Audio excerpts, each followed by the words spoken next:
Greetings. This is the third installment of the limited series, Noseblind.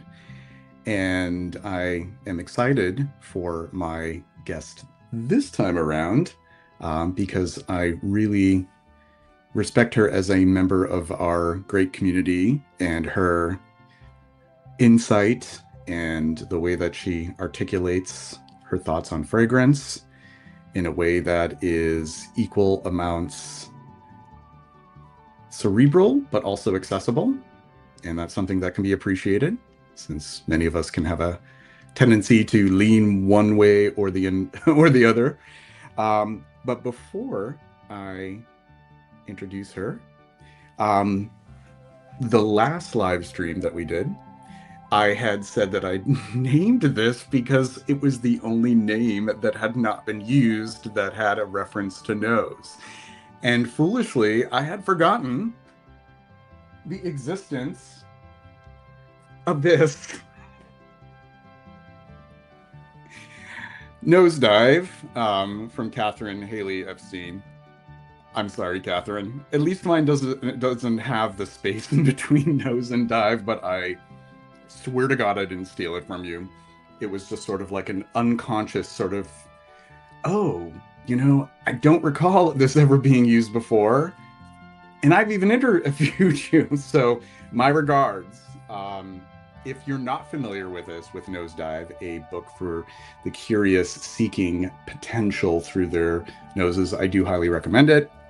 Here's also a terrific interview that I did with her a couple of years ago here for the Effluvium series. So I do recommend giving that a listen as well. So yes, Nosedive is not an original, not an original name.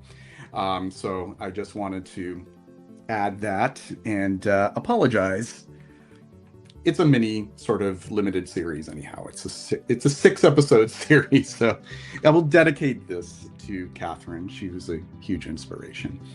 We're going to take a look at the chat just to see if anybody has come in, and we'll also give a little bit of time for people to join the live transmission. We have 7 people who are tuned in at the moment. So my guest is Tracy Wan, and I am thrilled to have a discussion with her. I see her smiling in the back, which is a good sign that she is excited to chat as well. And I have several fragrances on standby, just in case I do want to talk about them. We do have sort of an agenda for discussion, some topics. Of course, we do love when the conversation develops organically, but it's always a good idea to harness the conversation with some good topics. So just tune in and listen in. And Pat Lester, welcome. Great to have you back. And we'll just give it another minute or so and we'll get started with the conversation. And just a reminder that I will be doing 3 more of these. So the next one will be coming up in March, and that's a very exciting guest as well. I don't want to announce it because it hasn't been finalized. And then also I have Stephen Guntarski. No, actually February, it's not confirmed, but March is confirmed with Stephen Guntarski. He will be joining me for a discussion then, and that should be a real treat. He's a good pal of mine. All right, well, why don't we get this started? I'm going to just make sure that my background music isn't playing in a loop, because I have a tendency of letting that little theme music play in a loop. So I'm going to turn that off there.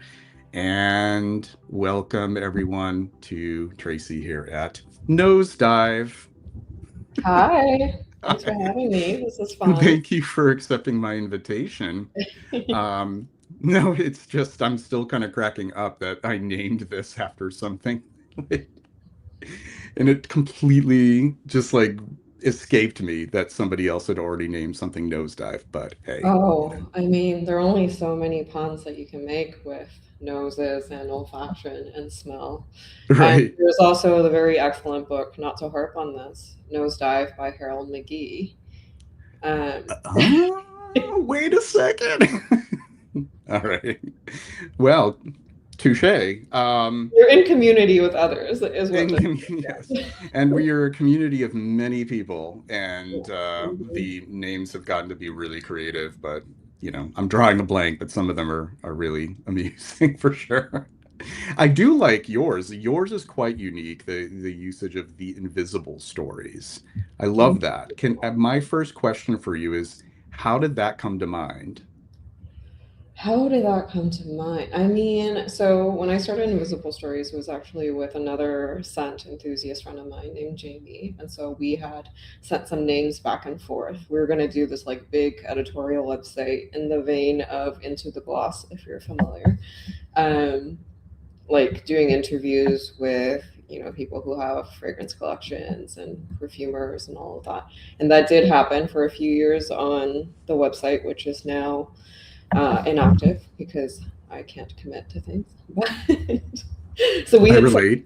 a bunch of names back and forth, and Invisible Stories was the one that we both really liked because of the storytelling angle that we liked about fragrance and the fact that it's invisible. So all of that together. That's Thankfully, great. it's not a name that I've gotten tired of yet. Despite my short attention span, I still like it. Still think it has a lot of meaning. Oh, And I absolutely. it's so associated with me now that I can't just like drop it. But yeah. No, I think it's great. I think that it resonates very well, especially for me, because of the storytelling aspect as well, and the obvious fact that smell is an invisible medium. But Mhm. yeah, I think that it's a great name, and I wish I had chosen it. No, I'm just joking. I'll pass I it have along. yes. Hey, maybe I'll just put invisible stories with, I don't know, extra spaces in between the letters and try to fly it. I have loose hair, Yes. and I decided before we talk about anything, because I have been eagerly um, waiting to actually experience this. Now, I will tell you, with this brand, the few things that I did smell Mm. left me a little cold, or maybe at most lukewarm. I'm fascinated with the perfumer and the whole brand. It very Mhm. peculiar. I don't really know too much about it. I didn't really delve in beyond just sampling some of the work, so he's very interesting. Mhm. So, I'm gonna give this a try right now, without further ado. Yeah. Gonna I can't wait to start. I always start on the paper first, just because I don't want to regret having it on my skin. It be something that doesn't mm. agree with me. So I start with the paper, which I'm already picking it up just with it over here. Yeah, it's diffusive. It's not a Ooh. yeah. That is the reaction that I was hoping you would give. Well, ooh is definitely better than which is what I've been known to do, or Mm. straight up um, wince or grimace. Oh, I like this. Oh, I will good. tell you what a couple of things that this is sort of reminding me of, not to say Mhm. that it's just a facsimile of them. So there is a house called Mazzolari, and it's a fragrance called Louis. So intended for a man, but we know, whatever. Right. But it is this very deep, chocolatey kind of patchouli with a certain sort of furry, carnal muskiness in its background, Okay. Yeah, yeah. which is really lovely. This is Similar. also, oh, I'm sorry. Sounds similar in construction to this one. Oh, absolutely, absolutely. And then also to a degree, mix. MXXX, the release from Eris Parfums, with all of that wonderful ambergris in it. Mhm. Oh, another one. So it's not that derivative, but it's just reminding me of a few others. So there's also Mhm. Pierre Guillaume, and it is called L'Ombre Fauve. And that's reminding me, that's more aldehydic though. That's a really unique one. But it's in Mm. the vicinity of these. Yeah. So I definitely don't object to it because I love this kind of style for sure. I'm gonna have to check out some of those. I don't know the Pierre Guillaume one or the first one that you mentioned, but I agree Yeah, it smells like Mux. The thing that it really reminded me of was the original Kiehl's musk. now I'm starting to pick up on that as well. And I almost wonder if he used, there's two different bases, classic bases that have been used in perfumery for a Tonkin kind of musk. So one is Mm, called Tonquitone, and it is produced by, I think Tonquitone is produced by IFF, and it's been made by IFF since it mm, had a different name, probably back in the 60s, and still in use. And then there's another one by Cinerome, which is called Animalis. mm. So I wonder if he used either or both because they're similar, very similar, Right. which they are both, I think, used. I definitely know from reading some sort of analysis of Keel's original musk that Tonquitone is in it. So that's where we're probably getting that similarity. Oh, interesting. I was Yeah, always curious what the musks they used were yeah. because I went on a deep dive on musks maybe last year or the year before. And then I worked with Daniel Masri to make a custom musk fragrance in that world, in that spirit. And I was like really curious what musk materials were available. And there are musks that for ethical reasons or biodegradable reasons that Dana chooses not to use. So those we just sort of left off. And I think one of them Right. was Shangri-Lide. Shangri-La, yeah, that one's a, Yeah, yeah, which we had a hunch maybe was in Keel's Musk too because of the deery aspect of it. But yes. yeah, I haven't smelled those materials on their own, so I can't be sure. In any case, I smell Keel's Musk in here, and I think that's part of the reason why I have such a strong affinity for it. I've loved Keel's musk since, I don't know, 2005 when I first walked into a Keel's. I've been told that it's changed somewhat, but I haven't Yeah, confirmed that.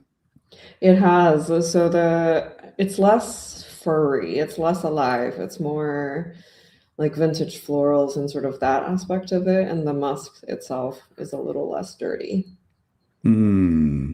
which is too bad. But now I have this, so Yeah. Well, this yeah. this would be a good it would definitely, from what I'm picking up, fill that gap. Now I feel comfortable putting some of it on my skin, so I Mm, shall proceed.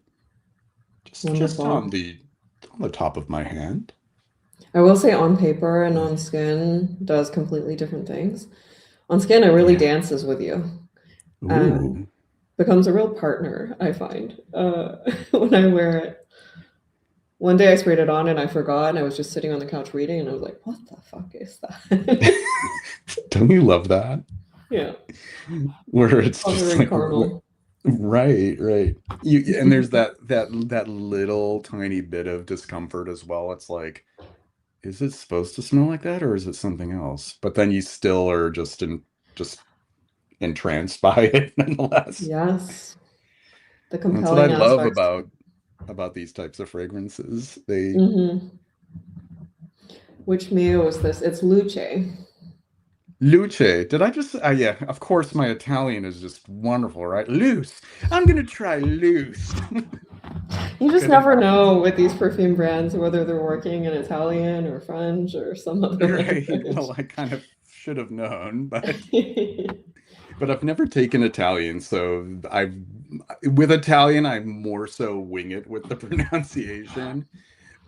French I've actually taken, so I'm a little bit better with that, but it's like, come on, French, it's everywhere in fragrance. It's like Hmm. so I loved the first topic that you chose out of the little group of topics, discussing some of our favorite perfumers and genres and styles. So I thought Yeah. maybe a good idea would be to start with Rodrigo because I know that the two of us are quite fond of his work. Yes. Yes. I brought in a Rodrigo perfume to support this conversation. Have you smelled Fruto Oscuro by No, but I Sorbol? have. I've had that on my list. Yeah, you And must. I think it's because you mentioned it with our good folks at Fragrophilia with Mhm. yeah, Jane and Jeff. So I jotted that down or I typed it in my notepad on my laptop as something to sample. So Yeah. tell me a little bit about it. Can you tell me your experience with it? Yeah, so I am partial to fruit fragrances. I've always loved them. Fruit is a big part of my life. And for years and years, I did these things called exotic fruit reports on my Instagram, where I would seek out foreign tropical fruit and like review them. I love reviewing things, obviously. And so I love fruit fragrances. Pulp was one of the fragrances that made me fall in love with the niche Creative world. palm, yeah. And then when I saw that Rodrigo made a perfume inspired by Mexican fruit for this Latin owned brand. I was very curious about it. And so this perfume, the image that came to mind for me, and I think I said this in a review, is like praying at the altar of fruit. There's like all kinds of these like dark, wintry, almost like stewed fruits. The fruits in here, I think, are like Mexican cherry, quince, this Latin American fruit called mamey, which kind of tastes like cinnamon sweet potato. Mm. And then there's like this incense, patchouli, leathery thing going on. And so you feel the incense and the fruit at the same time, and it feels just a little bit sacred and meditative. So that's what I like about it. But in that Rodrigo fashion is very big. It feels like it's constantly moving and shape shifting, and like it feels ornate. Um, it's not like some of the other perfumer styles that I want to talk about as well, which are more pared back and elemental. This feels like, he doesn't ascribe to this idea of like taking off one accessory before you leave the house. He like puts on all of the accessories. He's totally a maximalist in his Yeah, approach, and I love yeah. that So about it. Yeah, maximalist incense fruit, essentially. love it. Yeah. I guess I Which can Rodrigo do you want to talk about? I can share one of his creations. Do you know this? No. This is from Donna Karan. It's called Black Cashmere, Oh, I and love it's the bottle. isn't that wild? It's it's like a pod. It's like, and then it's Yeah, sort of like like big it kind alien of seed. curves, Yeah. and Rodrigo did this for Donna Karan back in 2002, Mm, and this is many years ahead of what the style would come to be. It's like one of these early examples, and probably one of the only other houses that dared to do something similar would be, say, like Comme des Garçons mm. at that time. And it is this beautiful dark surprise, labdanum heavy incense, and Oh, lovely. it is a maximalist approach as well. So, Mm. I'm gonna. and Is it still in production? oh no, so here Okay. I go, like with my discontinued fragrances.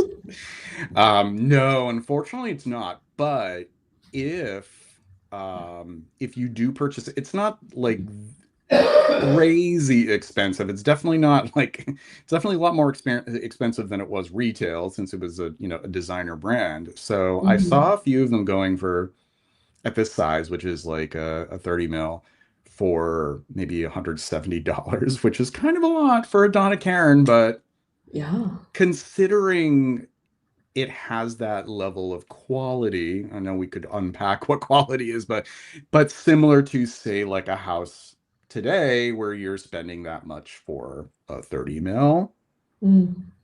I would say it's worth it if you are really a fan of his work. And yeah, black cashmere is really beautiful. It has that kind of unctuous, chewy labdanum to it. Like it's kind of like my favorite ambers are the ones where the ratio of labdanum is higher than everything else. Like it's like, Mhm. okay, there's the benzoin there, and of course there's the vanillin, but the labdanum is like really front and center. Well, this is, one extra. It's like total. major, like deep labdanum resinoid with like incense around it and some spiciness and some clovey flourishes and everything. It's really pretty stuff. There is like sort of this little floral element to it, but it's like an amorphous kind of floral element. It's not like, oh, I smell a gardenia or a jasmine. It's just that. I love it when it's just a vague floral element. And that's Mm-hmm. what you experience in this as well. So this is actually one of my favorites of his. And one of my friends recommended that I seek out a bottle. And yeah. I might have to go find it. I If may you also be wanted entering a no buy year, so we'll see. a no buy year, and here I am. Here I am presenting to you a discontinued fragrance. Oops. Yeah, the rabbit hole, the eBay rabbit hole that I'm gonna have to go down. I might try to get a sample of it first. Yeah, Is you it should get a salty? sample of it first. I beg your pardon? Is it a little bit salty? I would say so. There is a salty, savory element to it. This is Cool. not a sweet fragrance. Not sweet. Cool. I wouldn't call it, no, I wouldn't call it I'm sweet into at that. all. Yeah. Yeah, there is kind of like a little bit of a salty element to it. Um, but yeah, even if you do, spring for a bottle, it's not as bad as like discontinued or vintage fragrances can get. And trust me, I know, like are some that are just outrageously priced now, which I wouldn't really recommend. Um, the other Yeah. one that I wanted to share of his, unless you want to sort of like ping pong and share one more of your favorites of his, No, I only have the one. I I'll share was one. lean in my curation. Well, I was just the opposite. I definitely went a little overboard. The other one that I love of his is one of his from Arquiste here, Which one? and Boutonniere. Oh, I'm not super Yeah, familiar with that yeah, one. Oh, this Boutonniere, guy, I love all of our taste. Nombre 7 or number 7. Yeah. Yeah, and this is my also my favorite gardenia. And this is for those who are concerned, it is a unisex gardenia. As far as I'm concerned, any gardenia is unisex. But Right. for those gentlemen who, for those of the masculine, persuasion who want to dip their toes into gardenia, this would be a good place to start. And it's just beautifully rendered. This would be great for me to revisit in the spring. Mm. This was actually the first Arquise that I have ever smelled, and it was when I first discovered the line. There's a store in Portsmouth, New Hampshire, and it's called Pickwick's Mercantile, and just a very whimsical sort of place. There is this park called Strawberry Bank, which is nearby the Pickwick's shops. And it's very much like a period garb, and it's Mm. very cool, like in Portsmouth, New Hampshire. And they sell a lot of fragrances as well. So they were selling Arquiste, and this was actually recommended to me by the sales associate, and they sprayed it, and I immediately fell in love with it. And this is my second bottle of it. And I don't go through second or third bottles Yeah, I was generally. gonna say that's high praise from a perfume collector to buy a From a second. perfume collector who will probably not go through many of the bottles at all, like not Mm. even dent them. But like, yeah, I really love Boutonniere, number 7 from Arquiste, and that's another beautiful Rodrigo. And then of course there's Monstera, which you turned me on to, actually. Like your praise of Oh, Monstera is like, I have to try this. And sure enough, because I'm a green fiend, I absolutely fell in love with that one as yeah. well. Just a stunning, stunning fragrance. Hmm. I hope that with their, what is it, minority investment from Estee Lauder, that they don't mess with the formulas too much, because those perfumes are perfect. And if they tweak them, I'm going to be. Hmm. That was a real shocker. Out of all the Mm, different independent houses that they had their eye on Chino, but I know. But Chino came out of the gate like really, really expensive. You know what I mean? Like they were yeah. always upmarket. And there's been murmurs in the community that they've always been like private equity funded. Don't hold me to this. This I is won't not a quote fact, you. they're a rumor. So it could be that, they were in that position to be acquired in the first place. They were already sort of primed for that next step. Yeah. Jonky sent, my wonderful friend, welcome. Scent of the day, Le Cri from Parfum d'Empire, which is this beautiful iris with ambrette seed and rose. That's another maximalist creation, and that's coming from Corticchiato, who can be minimalist as well. He has this versatility where he can have something that's very diaphanous, but then also have something that's just so rich and encompassing and commanding. And that one's a beautiful one. Yeah. Yes. I have another Right. Corticchiato on deck, actually. Oh, That's wonderful. Yeah. I'm gonna zoom in so we can see the bottle. Oh yeah, sure. We love We love we love to not judge the absence of dent in here. It's not because I don't love this perfume. It's because No? I'm an under sprayer. Yep, me too. Some There's people are not like, "Oh enough my God, you're time. such a hypocrite. Like you say you love this perfume, but you never wear it." Not true. I open it, I sniff it, and then I put it back. That opens up, like, since we were talking about an organic conversation, that opens up a Yeah. great topic of deciding how one should appreciate and enjoy their fragrance, which to me, it's just such a personal relationship. And the idea that we would lambaste somebody else for not using enough of a certain fragrance just is really weird to me. It's like Yeah. it's somebody's own possession and they can use it however they wish in whatever way. Like yourself, I've spoken to a lot of people and they say, you know what? I sometimes just smell it from the bottle. I'll spray it on paper. I won't even spray it on me. Yeah, that's an interesting phenomenon where people are criticizing others for not using their fragrance the right way. It's like, Yeah, I think it's become a trope on social media, right? Like people are like, like they show it almost as proof. Like, look how much I love this. I just got it 3 weeks ago and now there's a dent in it. And it's like, yeah, yes, that could be one way of demonstrating that you love a fragrance, but it's one of many ways. And some it's one of people many can have the same ways. spraying ritual. I've actually had people like mention, like they leave comments on my YouTube videos, like, why are all your bottles full? If you love all of these, why are they all full? It's like it puts me in this really awkward situation of having to defend it. It's like, Yeah. yeah, it's interesting that people it may speak to their own sort of anxiety about it. I don't know. I mean, we could analyze that, but probably it's not worth Hmm. it. You know what I mean? I think it's just like it's part of this whole like gatekeeping thing where it's like I'm more of an authentic perfume enthusiast than you are because I use it or I have the vintage or I have the first version or I have, this release from a house that you don't have and so on and so Right. forth. It gets really tiresome for sure. Yeah.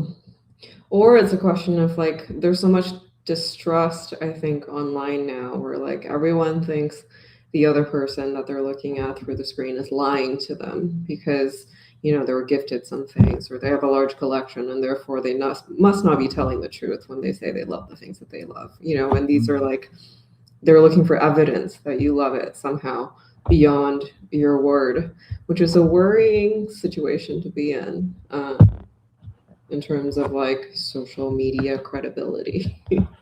That we no longer take each other at face value is what I'm trying to say, I think. Um, that said, some people, in the words of food reviewer Helen Rossner, experience what she calls paralysis of wonder, in that like when you really love something, you're afraid of using it, you're afraid of like, like butchering its usage. She was writing about how she got gifted these yuzus and they smelled so pretty and she didn't know what to do with them. And she thought everything that she could do with them was not like good enough for these yuzus. And so she put them in the fridge and then eventually they just rot. Um, and she was like, oh yeah, if you don't use your beautiful things, they go to waste eventually. Right. Some of us have trouble using our perfumes because we're afraid. I We call will it never dent know. anxiety. Because like it's like this indicator of impermanence. It's like, oh, this is going away. Hmm. And in some cases I may never be able to get it again. Or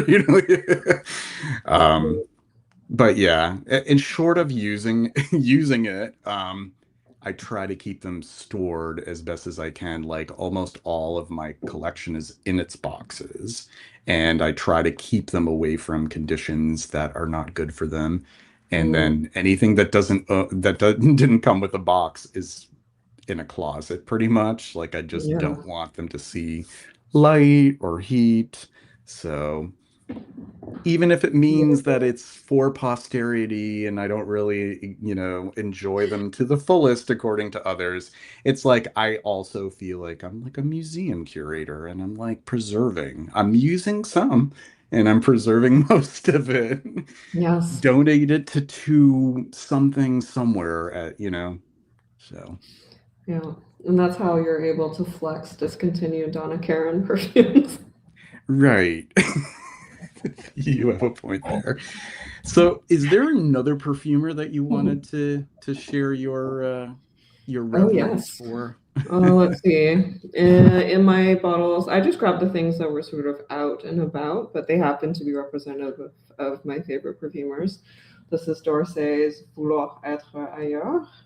Ah, voulez It's être le. by our girl, Olivia Jacobetti, one of my favorites.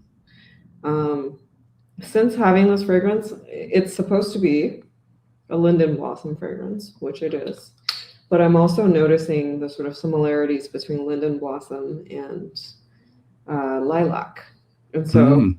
since having this fragrance, I'm like, I don't need a lilac perfume anymore. Like this sort of does the job. I talk about in my videos a lot the idea of like a perfume doing an emotional job. And if you have a perfume that does a certain emotional job, maybe you don't need to acquire another perfume that does the same job. And so this does the springtime lilac slash linden floral job in that sort of sheer springtime scent way. And so with this, I no longer need to like pine for En Passant, which Olivia Jacobetti also made for Frederick Malle, who I'm boycotting. And so As I have a Frederick Malle sitting next to me. that's okay. Acquire your Frederick Malle secondhand. There's nothing wrong with That's what I've always done, gray market or secondhand, and I don't even that. apologize for it. I did not Mm. like. There's certain brands that I refuse to ever get Le Labo retail. I refuse to ever get You Frederick Malle should. retail. There's a few others where it's like, no way. I don't want to go direct to. Like, Hmm. that one's beautiful. You actually inspired me to get that one as well, and then Oh, it yes. occurred to me, yeah, you're quite the influencer.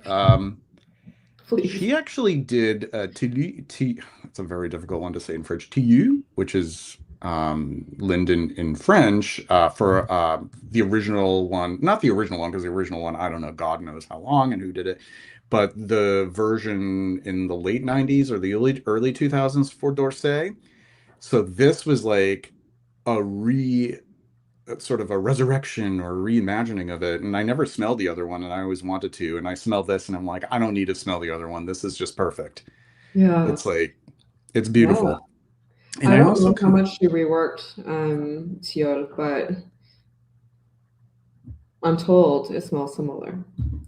yeah. Well, Good enough to me. that's good to know. Um, and Yeah. I kind of wondered if like if there would be like a GCMS of the scent of like certain types of lilacs Hmm. with linden blossom, that you would Yeah. see a lot of similar constituents, and that would be the reason why you'd smell sort of like an overlap between the two in a way. I don't know. Yeah, maybe. Or if it's just a matter of there being this sort of surreptitious lilac accord in there as well. It could Just be. And to the sort fact of, that my association with lilac is very much like a Olivia Jacobetti lilac. You know what I mean? Like in my mind, it's an Olivia Jacobetti flower. And so it could be that I'm just gaslighting myself into thinking there's lilac in it's quite possible. I've been known to do that myself, for there. sure. Tell me that Um, there's tennis balls in here, and I'm gonna smell tennis balls in here. It's like the Ophrisia from Datique, and I smelled that before I ever took the time to smell actual freesias. So then when I smelled the actual freesias, I was comparing it to Ophrisia, which is also, yeah, that's also an Olivia Jacobetti. She's really good with the florals. She's Um, very talented. What's she up to? Besides yeah, making sense for Zara, I think she made some sense for Zara not long ago. that's that's interesting. I haven't bothered to go into a Zara to try anything out. I've heard some good things. Me neither. Um, It's like another company where it's like, I don't know. I don't really know. I mean, if I guess if I were to buy it, I could buy it secondhand or something. Not a Totally. big fan of the fast fashion. I know I was gonna say they're on my long list of boycotts. Hey, Don't keep listen to adding. me. Lots of love for Azia Day in the chat. Hello, everybody. Yeah, thank you. And Pat Lester, I spray with abandon on my days off. However, I'm very strict when I'm at work. My life is too short to worry about your spray count. Absolutely. And I also have a partner who is averse to fragrance. So a lot of my time is spent not wearing it, but just enjoying it very discreetly. Yeah, we talked about that. Neither of us wear fragrance very often, which is perhaps why neither of us have significant dents. I know. I so what? I have Are we 1,200 entitled to bottles of be here, fragrance that I Joseph? can wear. I wear it during the workday. I work from home and I wear it Yeah, during the workday, and then I completely scrub that stuff off afterwards. that's very nice. Oh, this is the sweetest. Thank you, my friend. Very kind of you. As the idea is so lovely, it feels so special, appropriate, and nuanced for the holidays. Oh, for sure. I Yeah. also like Wazamba as well. The Mm, interesting choice of having like this apple accord with olivinum or frankincense resin. I mm, think that one's really nice as well. So I mm. was mentioning a Frederick Malle. Yes, which one was that? One of my favorites is Nora Peace, Mm, and it's a Michel Rudnitska. And I wore this the other day, and this kind of ties into going back to basics, some of just like the favorites that we have that right. we return to as sort of like a relief from smelling so many new things and getting overwhelmed. And it's just you want that familiarity. And Totally. I've loved this one for years, and for the longest time I would just go into Barney's and like, oh, I would Mm, pretend that I never smelled it before, like, oh, this is really good. Can you make a sample? And I would go back every, 6 months, and right. it would In be a a new different, costume, like yeah, with a with a with a fedora and a mustache wig. before I could grow one. I couldn't grow one back in the day. Uh, yeah, I would go back in, and because the likelihood of getting the same sales associate and they're remembering me, I could just say, "Oh, I'd like to try that one because I like Mm, spices," and then I'd have them nice. make a new sample decant, and then finally I just went ahead and bought the bottle, sort of like as this representation of my love for it, because now I don't ever have to go back to any store to get any Mm. sample. Yeah, and But they when I probably ruined that fragrance sense, right? I've this heard one, with the acquisition that a lot of the yeah, formulas have been like diluted, s- not diluted literally, but you know what I mean, like watered down or some of them removed. have some of them were retained. Some of them are still pretty much 99% or 90% themselves, Mm, and others not so much. This one actually was held together pretty well, even okay. after the acquisition. I tested it again in a store, and then I bought it online on eBay. No shame in your So, game. what's that? I said no shame in your game. No shame in my game. No, I'm not buying it directly from the Frederick Molly. But No. yeah, yeah. This one was spared pretty much. Un fleur de cassis, that still smells wonderful. Mm, Geranium pour Monsieur, mhm, en passant, mhm, I think still smells great. Probably like Un Rose, which I think is called Rose Tonnerre, is a little bit different. Musc Ravageur mhm. is the one that stands out, where it's like that does not smell anything like what Yeah. I had smelled when I first experienced it. So there's a few that are a little worse for the wear since that acquisition. one? Ambreluki from Astia de Villa is another good winter market-esque perfect spiced frag. That is a great one. Mm. I picked that up last year. That's a really, really good house for a lot of great releases in recent years Yeah. from that. I You know that spelled you were. Oh, pleasure, go ahead. right? Sorry, I'm a blabbermouth. No, no, all good. I was going to ask you, related to Estier de Villette, if you smelled Montrejoli, their crispy green fragrance. I Yeah, have, yes. yeah. I Okay, good. purchased it last summer, Montajolie. Beautiful stuff. I Delicious. love the herbaceousness of it and it Mhm. minty, but not too minty. Yeah. How did you feel about it? I kind of like, I have a good memory for like little snippets of conversation. I think that you Mhm. were on the cusp, but you were kind of like, not really. Yeah, so I was on a hunt for the perfect green fragrance for a little bit, and I really wanted to love it. I like marched my way to the store to get it, and then I sprayed it on. And you know that difference between when you dab something and when you spray something? That Absolutely, difference was yeah. like remarkable on my skin, and I was like, oh no, I actually do not like this on myself. And that was really heartbreaking because I was so dead set on getting that because like the bottle's so cute, it smells so Right. good, it has this like really singular basil note in my opinion, and it didn't work on my skin. I was crestfallen. But That's so then I sad. pivoted towards a brand that we've already talked about, Artistes, A Grove by the Sea, which wears superbly on me. And so, It's so funny because it was the reverse for me. oh really? Like, I had a lot of promise for Grove by the Sea, and Yeah, then when I got a sample and I tried it, it just wasn't doing what I had hoped it would do on me. right. And then I opted for Montejolie. It was around the same time because I think I had samples of both of them around the same time, and I chose the Montejolie, which just goes to show Yes. that's the mystery of fragrance and fragrance on Yes. each individual skin and the subjectivity of how our olfactory bulb perceives things in different ways. Mhm. That's why it's difficult to really determine, if something is not a good fragrance in general, because a lot of the time it's just not a good fragrance for you. You know what I mean? I guess Mhm. short of having smelled many different fragrances and getting kind of like an understanding of a well composed or a well executed fragrance, it's really hard to say, you know what I mean? Mhm. That's a fascinating subject to me. Like, is it fair for us if we can smell something and our perception of it is that it smells like incomplete or amateurish or not well made? What's your take on Mhm. that? Like making that kind of assessment? Oh, yeah. Gave you a little curveball there.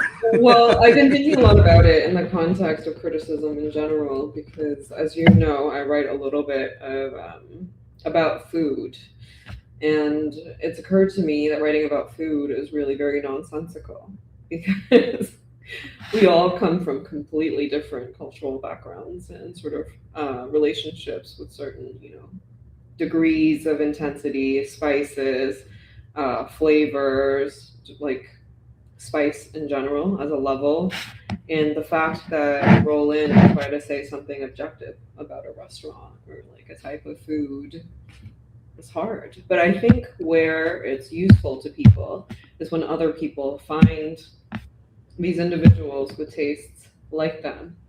Like statistically, if I like six fragrances and you like those six fragrances, you're probably more likely to like the ones that I talk about after, right? And so I've come to think of it as almost like a compass in terms of, it's almost like the recommended if you like algorithm on websites where it's like, other people who bought this also bought this.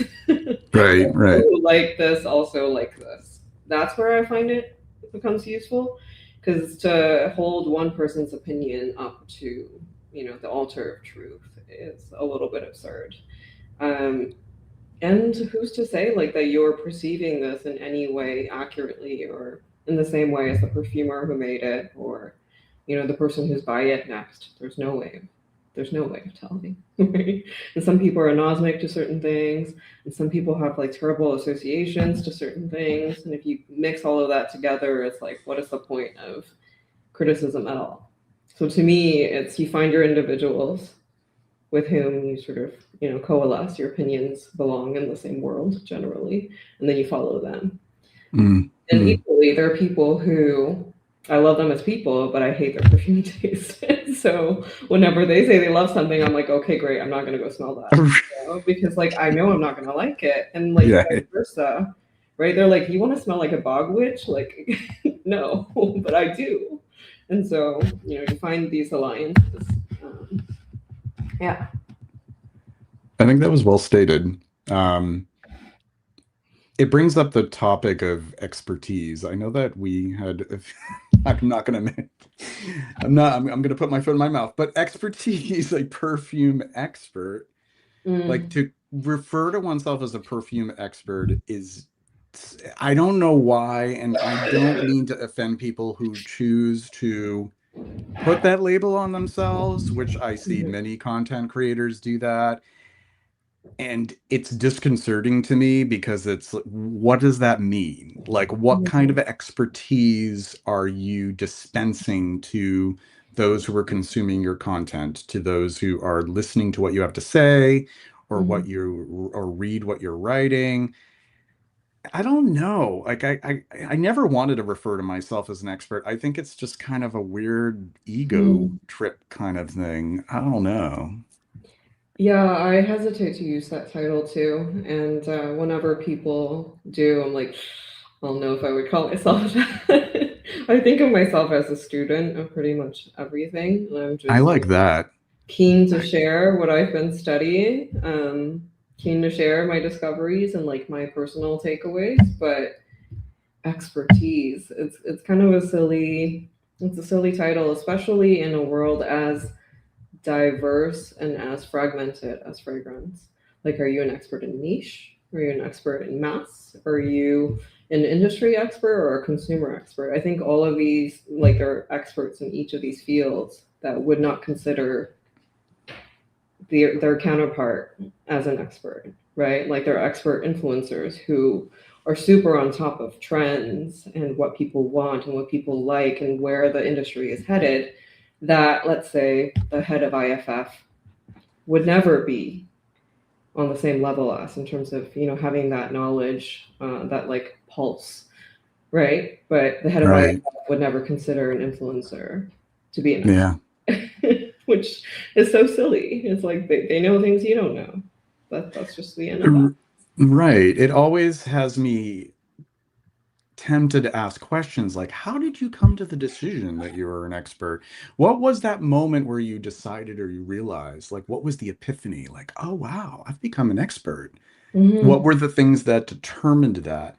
To me, to have a label of expertise is a very humbling compliment that maybe somebody can give to you, and Mm-hmm. you really have humility to it. Like, wow, I don't think so. But to have it as like a self-appointed title, it's just Mm-hmm. really, it doesn't sit well with me. And I don't know. It just I think what it does is it kind of it creates a space between the person who's dispensing the information and sharing stories and whatever you want to call it, and the audience or the people who are receiving it. You are creating this space Mm-hmm. where it's like a hierarchical kind of thing, and I don't really feel terribly comfortable with that. Like, I've always wanted to say that I'm just learning like everybody is. Mm-hmm. We're all constantly learning, and we change opinions over time, and we evolve, and it's and as we know that this is like a bottomless well, the the art of perfume and the possibilities that come with it, and the all of the sensory experiences that come from it. So it's Yeah. like I just feel like you could just never get to that point. And it's, I don't know, I'm rambling. I'm a big rambler, but by the way, most of those experts are just talking about their taste, or probably the money they got to say it's so good. Trust me, I'm the Mm. expert in this situation. Yeah. Yeah. Sometimes we inherit expertise when the previous generations are gone. That's true. Yeah. I mean, yeah, there is a point to that. I think it's more just the self-conscious identification of it, and what purpose does it really serve. That's knowledge rather than expertise. Knowledge, yeah, like knowledge is great because knowledge can be shared. Mm, It's for yeah, everyone. It's something that like I don't like keeping it to myself. You know, right. there's some people who are like, I don't want people to know this valuable information, because to release that information is going to mean releasing some of my power in the situation. So Totally. now I'm getting into like power dynamics. It's a big Or digression there's, here. people have a chip on their shoulder because they've spent a lot of time and effort investing and learning, and they see these people who roll into the industry and start calling themselves experts and they bristle. And it's kind of like, how some people are really upset at the people who take Ozempic because they're like, I lost my weight naturally and you're just taking a pill. And like, that's cheating. It kind of feels like that a bit, where the experts, quote unquote, in the industry are feeling like just everybody's calling themselves an expert now. And you guys haven't worked hard for this in the way that we have. And it's like, to a degree, that's true.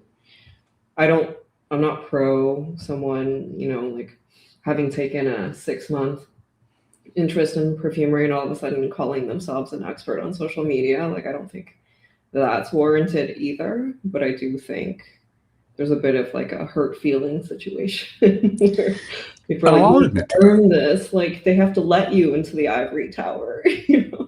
Right, right. And then I think that's where that temptation comes in. Like, wow, may I ask, like, can you just, explain your expertise to me? Like, I have questions to ask, but Hmm.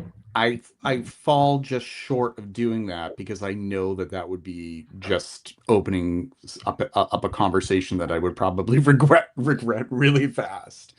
Yeah, Because I think it's a tool. I think it's a tool to use that label because in this very democratized, you know, social media being democratized and everybody has a voice and uses it and says what they want to say, I think that people realize that if you use these terms, if you use these labels, that people respond to them and they they'll do. just Yeah. take it at face value. You know what I mean? Mm, yeah. And it's troubling, but it's kind of like the toothpaste is out of the tube. It's not like we can reverse that at this point. I think it's just more like you have to Yeah. have a certain awareness and the ability to, I guess, smell bullshit. You know, Mm, hmm. and I think that takes a certain amount of skill with how crazy, the internet is. It's like the same with Yeah. like, news media, I mean, not just social media, but news media, the whole nine yards. You have to be humble. Don't call yourself an expert. Mhm. Just tell people I have a lot more experience than you. I notice this a lot in social media comment sections. People will be like, marine biologist here, what I think is, or as a plumber, comma, what I think is. And I think it's, in like what you were saying, we're so flooded with everyone's opinions that people are like, listen to me. I know things, like Right, pay attention to my comments. right, So as a marine biologist, comma, I'm here to right. weigh in on oysters. Because what you have to do is you have to preface by giving your Mhm. credentials. Yeah, yeah, Because yeah. by giving your credentials, then that's sort of like a seal. Like, oh, okay, so you have Yeah, these credentials, therefore, what you're about to say, you know what you're talking about, and we're going to take what you say seriously and trust that it's factual and the truth and makes sense. But totally. but then there's credentialism, which I have an issue with as well, where Yeah. people are like, well, you can only have an opinion on something if you have a PhD, and, bullshittery, it's like Mhm, you don't mhm, necessarily need to have credential. You may have a different kind of opinion, and one mhm. could judge as to whether or not it's an informed or an uninformed opinion, but it's still something that somebody's entitled to. And I would, I think that there's something to be said about like respecting that, you know what I mean? So It's a rock and a hard place, I would say. Because, like, on the one hand, I'm like, yeah, like everything's accessible, great. And on the other hand, I'm like, oh, everything's a little too accessible now. You know what I mean? Oh, yeah. Like 10 years ago, I was like, oh my God, like perfume is so gated. It's so elitist. Like, it's impossible to know anything about this industry. And then 10 years later, I'm like, oh, we have come too far. Like, it's become too democratic, too accessible. Like, these days, everyone is a perfumer somehow. I'm like, sir, no, you were not a perfumer because you know how to put 3 essential oils together and like put a label on it. Or even better, fragrance oils. No. Fragrance oils. But at the same time, I'm like, okay, good. You know, like there's so many people who are discovering this art form and like there's creative things that come out of this. It's not all garbage, but there's a lot of garbage. And I think that it's challenging when the garbage gets a platform and gets a following, and actually, I don't know where they find the money, but they start a business and they fill the bottles with the garbage, and the garbage somehow gets good reviews from certain people, but you don't want to go there and say, this is garbage. I've learned the hard way because early on with my reviewing, I was straight up like, I suffered no fools gladly. If something smelled really poorly made, I would write a review on it, and it really backfired. Because really? what happens, yeah, totally. I mean, smaller brands would threaten, to dox me, and they would say that like I'm ruining their livelihood and that like their business is going to fail. And I mean, in one way, I'm kind of flattered. Like, you think I have that much leverage with my writing? I mean, maybe, but I once again, I'm not calling myself an expert, so I'm not going to assume that I have that kind of leverage. But it's happened, and I really had to scale that back and just kind of focus on releases from houses and brands that probably have a little bit less at stake.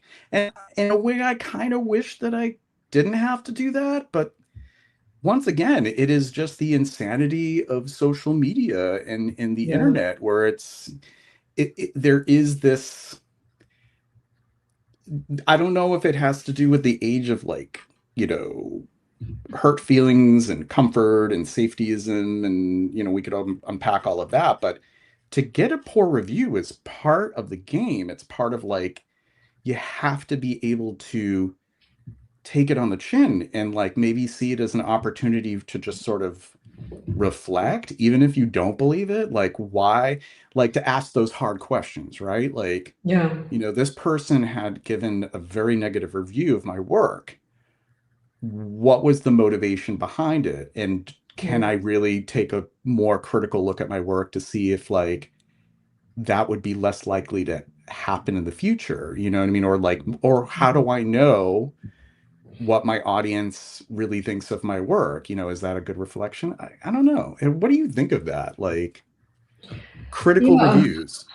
I'm of two minds on this. I saw a food critic say that he would never poorly review a restaurant that didn't have a marketing team. And I think that's a good rule in general. Like a mom and pop shop, we stay away from. If you have negative opinions, you pass those along to the person directly, instead of like taking to the internet about it. I think when you're a brand like Le Labo, negative reviews are fair game. I think at this point it's like, or even Frederick Maw. I'm going to dent your sales, please.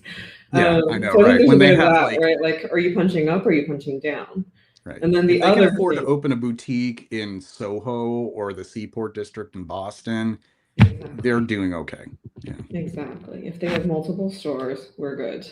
And then the other thing I think is brands need to understand that negative reviews are sometimes positive. In that, what I was telling you earlier about how if a certain person reviews a fragrance and they really love it, I'm going to stay away from it because I know our tastes are not the same.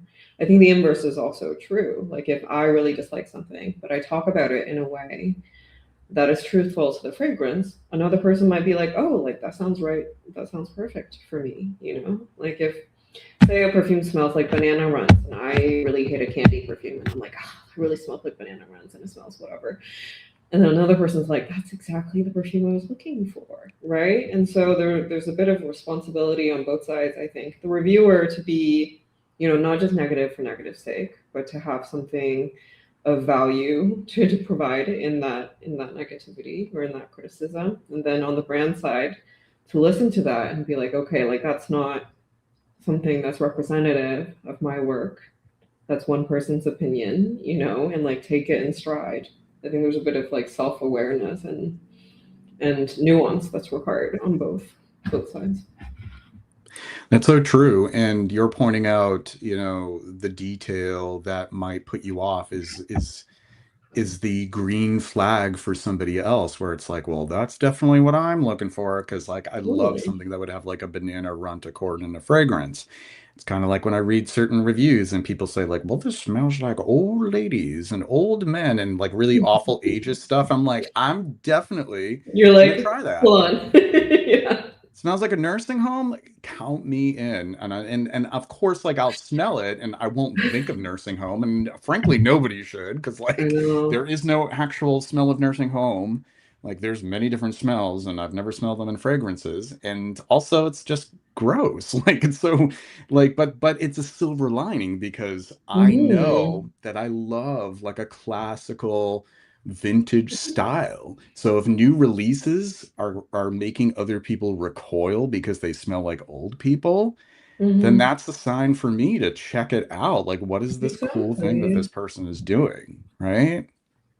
There's something John for everyone, Beeble. I truly believe. Oh, hello. What Yes, our friend John Mm-hmm. Beeble. I just struggled with this. As to info, I added cologne or cologne to a perfume, and its purpose is to accentuate a snow accord, and I think it really works. But I know some people are going to say I hate cologne or cologne.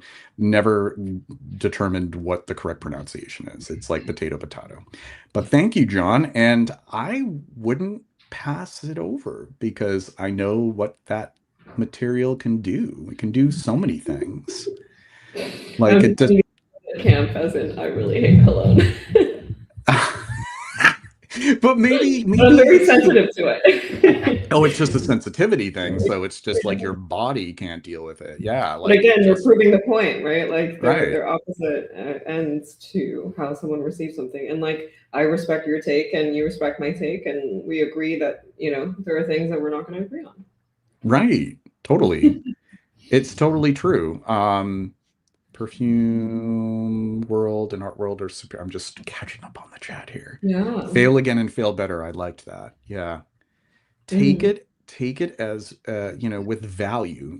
Somebody eviscerated your work. Okay, well, it's not the end of the world. Just keep on doing what you're doing, and make a note of it. Don't I don't think it's probably helpful for people like, well, fuck that person, they're an asshole. Like, well, Yeah. maybe not, but if any kind of and it's like, this is obviously, a truism for a lot of people, but any kind of attention is good attention, as far as I'm Hmm. concerned. If somebody noticed your work and has decided that it's too amateurish, or it needs a lot more work, or it needs a lot more polishing or whatever, maybe somebody is interested in the unpolished. Maybe somebody Hmm. likes a more rough-hewn product because it has a certain quality that appeals to them.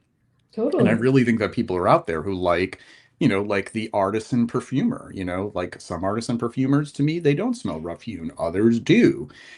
But I Hmm. think there is an appeal in that when people can smell the materials and they kind of float with each other in this sort of cauldron, which sometimes, I mean, sometimes I kind of think it's cool, but other times it's like, no, it's not really for me. But there's an audience for that. Totally an audience Hmm. for that. Herein lies the problem. I kind of want to educate folks to say cologne is useful and good. It's tricky. I wonder if there was like a little soupçon of cologne in a fragrance that you may not be sensitive to it. Like if it's Yeah, like it's possible. 0.01% of the final product. Oh, we have a lot of chat here. Denise, hi. Have you tried the new scent called Velours Flamboyant Rose in the YSL private line? Dry down reminds of Kenzo's 1992 Parfondette. I know Parfondette, beautiful and completely different from the old YSL Velour from 2016. I can't say that I have, but Parfum. That's a beautiful one. It's like the original one that I have, it came out in 1992. They already mentioned it there. The one from the 90s is this beautiful kind of dewy green, slightly aquatic, but without the cologne. Lily of the Valley and Peony. It's Mm. pretty nice. Old Lady or Man is also my go-to. BR540 and Britney Spears Fantasy will be the future old people smell in the near future. That's Scent of the true. day, Etro Vetiver. Etra is a really, there's some really great ones in the Etra line. Ooh, I don't Question know that two. one. Oh, Etro? Oh, we'll talk about I love the Etro. vetiver, so I need to find that one. It's one of my favorite vetivers, the Etra Oh vetiver. yeah. That and the long, sadly, well, I don't know if it's discontinued, but it doesn't smell the same. The Nicotal vetiver is beautiful too. So there's a question from John. Anything you've been wearing lately that has surprised you? I will pass it over to you while I think of something to share in my little group over here. Hmm. I don't know. I feel like I'm pretty predictable. As in, I have my favorite styles and my favorite perfumers and my favorite profiles, even, which feel very Chinese, for lack of a better descriptor. Anecdote: I was in China at a perfume store, and just for fun, I was like, "Oh, like, what are your customers buying?" And before he answered, I was like, "Citrus, green, florals," and he was like, "Citrus, green, florals." I was like, "All right."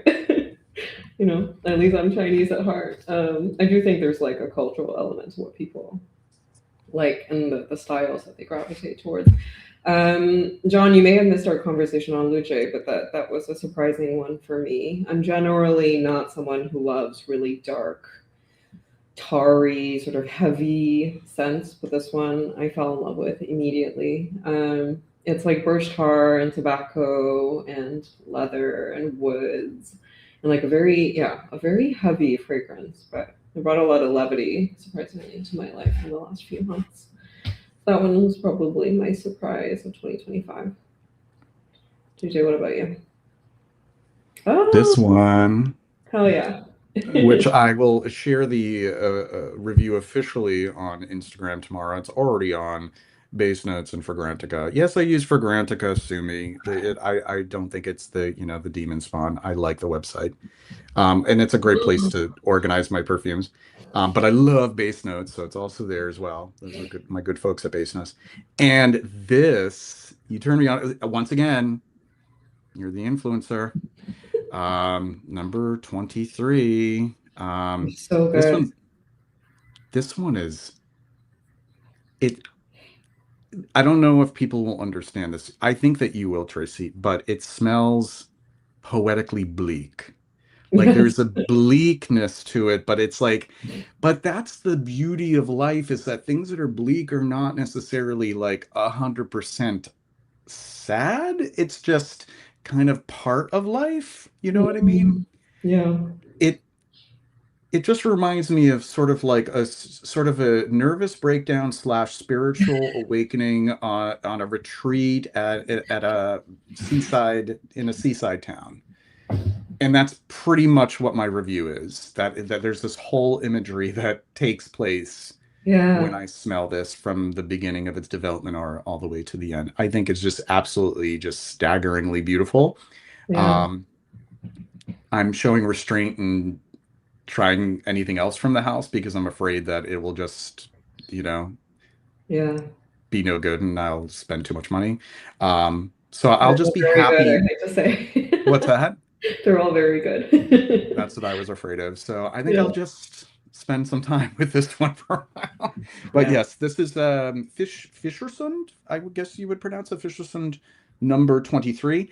I have to say, I like the older bottles more. I didn't really like the Oh, I updated haven't seen bottles. the updated Yeah, one. they've updated the bottles. I mean, they're not bad looking.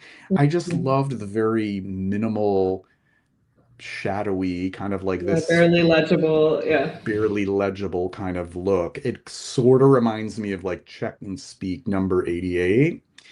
But this is definitely one of my favorite discoveries. I didn't really discover it because I found out about it from you, but yeah, one of my favorite discoveries of 2025. I think it's a discovery. Like I see my purpose online or in the space as helping people discover things. Like I bristle at the term influencer, as you know. I don't really think of it as like content creation or a job either, because I do not make any money from it. But I do think it's helpful to put people onto things that they might like and help them develop a relationship with fragrance that's rewarding to them. Like that's my goal. So yes, it can be a discovery, even if I told you about it. Well, it's a shared discovery. You know, you discovered it however way you Mhm. discovered it from somebody else who discovered it, and so on and so on. So shared discoveries. Yes, L'autre from Diptyque is that's one of my favorite Diptyques. I love that one. All the Describe it, ones please. that were released basically before like 2000. Like I like all the older Mhm. Diptyques. It is a really spicy and musky kind of body odor kind of scent because it has caraway Oh and no. cuminic aspects to it. That may not be your style, No, but I I'm just live for reacting it. to it because the title means the other. Yeah. And so for for them to name a perfume the other and also associate it with body odor, I don't to know if it was me, intentional. I think they meant it as like the other release because there was like there was lo and then l'autre, and I think that the one in between was l'autre. I don't okay. know, but I can see where you're getting at with that though. With the yeah. I'm thinking a lot about Orientalism at the moment. Oh no. Oh, I hope You know what not. I mean? Well, But I'm gonna it try could to just be a divorce myself coincidence. from that possibility and just to appreciate it for what it is. But oh God, it just sort of like manifests itself in so many ways. I'm gonna have to do some research on this. On this. Right. I was really just I was hoping it was just like this is just their way of saying this is the other release, but the other, oh no. No, no. That does sound very cool. Oh, the number 23, I think bleakness, darkness can be quite poetic in that we focus on fewer things like looking at the horizon. Yeah, sounds quite nice. It is. I think you would really appreciate it, John. Mm, L'autre, le trois, the holy trinity of diptyque. I wouldn't argue that. They're all very lovely. mm. Le trois is this beautiful incense with I mean, it's probably one of the fragrances that has the most, like the highest percentage of molybdenum resinoid in it. Like it is like a ton of frankincense resin, and there's Wow. rosemary in it. Oh, Really yum. beautiful stuff. And then Lo, which was like the first fragrance that they released in like 1968 when they were just a candle brand. It was like, imagine this, like this sounds like something that would happen in like the like 2010s, like, oh, we're a candle brand and now we're gonna start. But this was Yeah. happening in the 60s. God bless And the French. Lo is like a beautiful clove and cinnamon and resinous kind of fragrance. There's also one from the 80s, Olin, Lente. Is it Lent? That is cinnamon L-E-N-T, and Lente. Lente. Yeah, it means slow. Cinnamon and a Popinax, like a Popinax resin. Sounds lovely. John, Oh, ask Tracy, John. what did you think of the Danam perfumes? If you have some thoughts on them, the Vietnamese perfume house. I did a review on Majestic China recently that I can recap quickly. Essentially, I didn't feel this at first with the Vietnam line because I am not an expert on Vietnam and I cannot say. But for China, I feel a bit more like I do, I can earn the critique. And my takeaway is that it's not a collection made for Chinese people. It is a collection made for Westerners, almost like a fantastical image of China that's not rooted in any sort of cultural reality.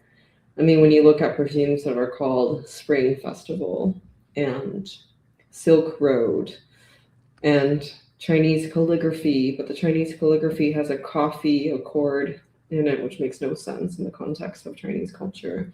Silk Road didn't have really any of the things that were traded along the Silk Road, but rather it was a tobacco fragrance, which tobacco didn't arrive in China until much later. And so to me, these are like anachronistic choices, right? um, Made for easy consumption, essentially, by an audience that doesn't know too much about the culture, but are interested because China's trending currently. People are in a quote very Chinese time in their lives, as you'll see on social media, and like people are going to China for the first time because it looks like it's a developed country now, and people love that you can get food delivered to the Great Wall.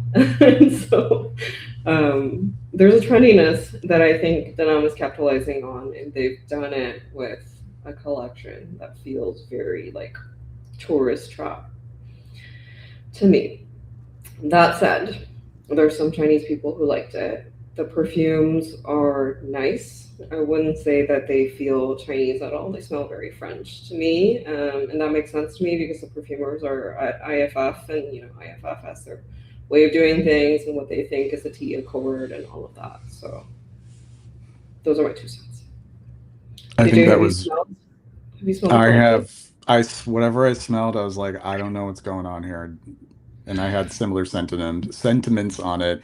Mhm. Marvelous that was marvelously incisive, and I loved it because I just noticed a lot of weird cognitive dissonance in a lot of them that just didn't really Mhm. like. It's like I don't know. It's just I look for when it has to do with elevating or the attempt to elevate a culture, I really just want authenticity. And when it falls short of that, it just I don't really feel good about it. Mhm. It Mhm. just doesn't feel right to me. Um, but the few that I sampled, I was like, "Oh, all right. I mean, Yeah. it's not like anything I hadn't smelled before. It just has like this exotic name, in quotes. Like, it just felt like that, Yeah. the To me, exoticism that is really disconcerting too. yeah, totally. Like to me, you could either go more specific, right, and more true, or you could go more fantastical. And no one would Hmm. fault you for doing like a fantastical collection on China, but to like straddle the middle with something that feels like it's trying to be authentic but then isn't is bizarre. Um, I agree with the latest comment that one day in Epicon are doing it better. Oh, As we absolutely. talked about, Michael is like, if Michael has no fans, I'm dead. I think he's just exceptionally talented, and he has a real knack for like a photorealistic accord. I think in all of his tea perfumes, I was like, whoa. Yeah. His jasmine tea, I think, is still the best jasmine tea of all time, and there are a million now as Asia has started to make fragrance and distribute it outside.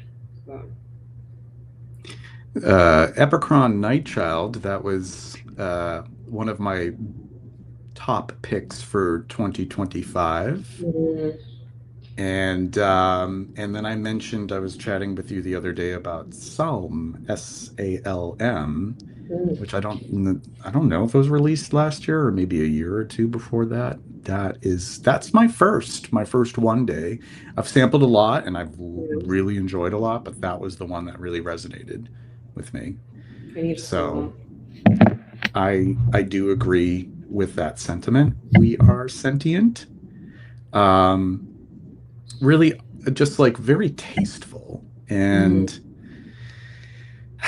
I can't really say the same with the denim. I don't know. There's just something about it that just doesn't really feel as tasteful and really well like well thought out. I don't or just like the research and alignment is just so important to Mm-hmm. me.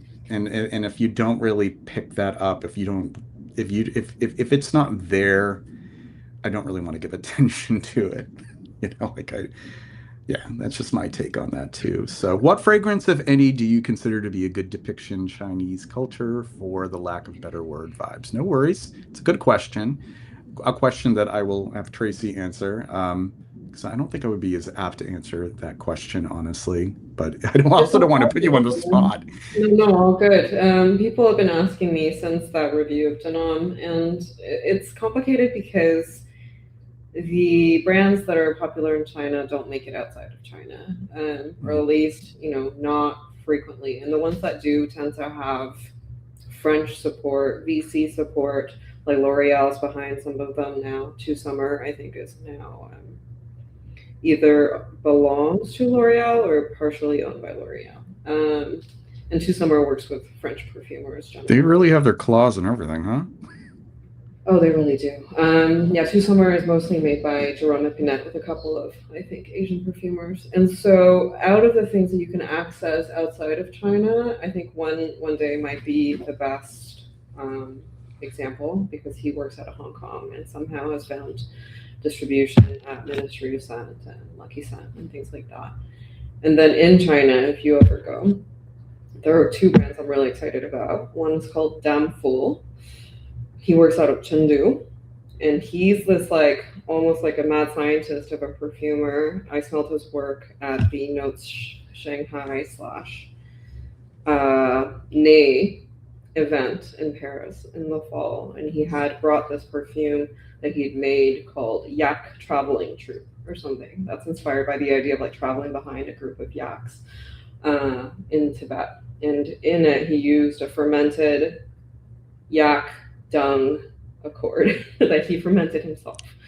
He like makes these tinctures and like is like struck by genius and like makes the perfume the same day and has a real knack for it. Actually, I smelled a lot of his products; they were all really good. And then the other one is called Yili, Yili, Olfactory Art, and she works out of Beijing, but she's carried at stores in Shanghai and stuff. And her perfumes are also exceptionally Chinese and using, like ancestral Chinese medicine ingredients and things like that. Ooh. One I more. rec Oh, I'm sorry. No, I remember you shared one from Yili. That bottle, Yes, this yes, distinct bottle. Yeah. yes. That is one that I had muled from China after my trip because it was so like evocative to me, and I needed to have it. And so I was like, "Can you ship it to here, to my dad, who will then bring it to the U.S. and then bring it to Canada?" And it was a whole thing, but really exceptional work. And she also works with local perfumers to create like beautiful, really like of the land kind of tinctures. So fascinating work.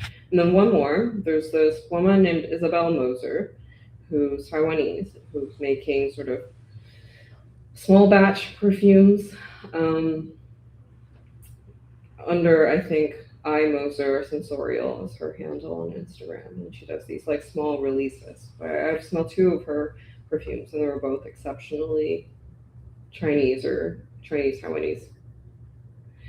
I don't know if she would identify as Chinese. I shouldn't say that because there are, as you know, national conflicts. But Indeed. Yeah. yeah, yes, yes. Oh, good timing, Eric Wayne. That's good. Yeah, that's there. There was this other house, and I mean, I noticed that they were, European perfumers, but it was Aromag, Aromag. Hmm. I think Stell was carrying it. One of them it was called Wild Garlic, Yes. and I was intrigued by that. Especially considering me and garlic don't agree with each other once I eat it. So I it's don't know. It's not garlicky. It's quite green. It's like a green garlic fragrance, I want to say. But Okay, yeah. if I'm not mistaken, it's like a Dominique Hopion or It something. is, as a matter of fact, Dominique Roupillon. Yeah. Yes. Yeah. So I don't know. Like you support a Chinese brand, sure, but when it's made by a French person, It's kind of like what are what you do you, gonna get? yeah. What are you gonna How, get from it? right, right, yeah. that's what I noticed is like it was all like perfumers like Dominique Olvion. I think he did a few of them, and then what is the other perfumer here? Firework. Yeah, Maxime Mexler. So there's another French name I never heard. Oh, yeah.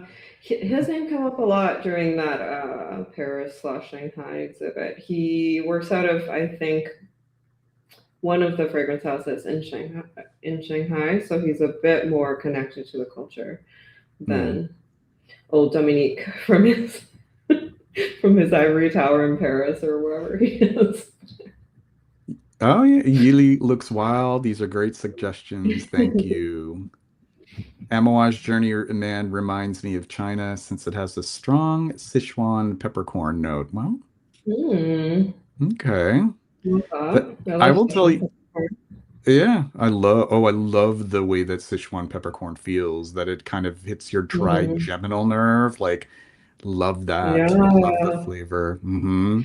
Oh, I saw a writer describe it as, quote, a just rung bell inside your mouth. And I was like, Yes, so good. that is perfect.